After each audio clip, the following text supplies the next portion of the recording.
find this lens. Okay, move just a little bit, Jonathan. Okay. All right. How are you today, my friend? How are you doing? I'm doing fantastic. Tell us about your role in this particular film and how timely is it about addiction and relapse? I play Nick Sheff in the film, who's a real person. He's here right now. I try to find this lens.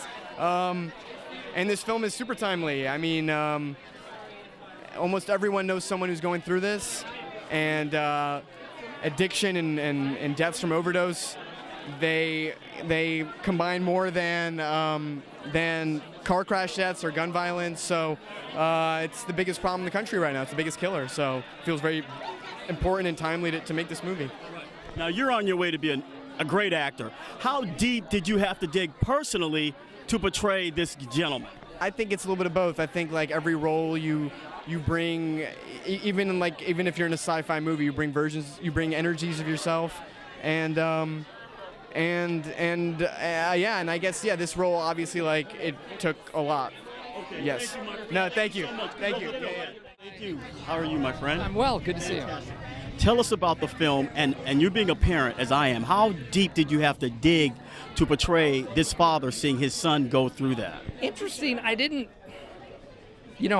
How far do you ever have to dig to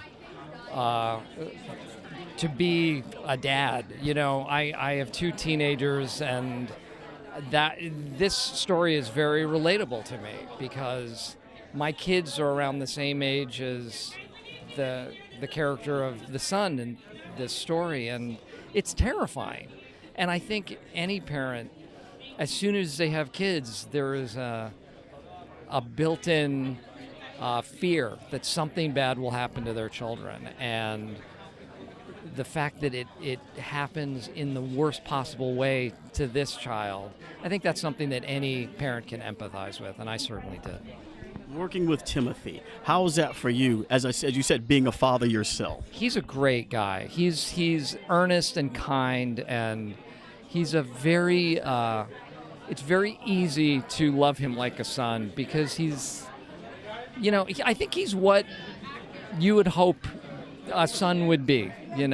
Apart from my own son, who I think is pretty fantastic also. Thank you, sir. Thank you so much.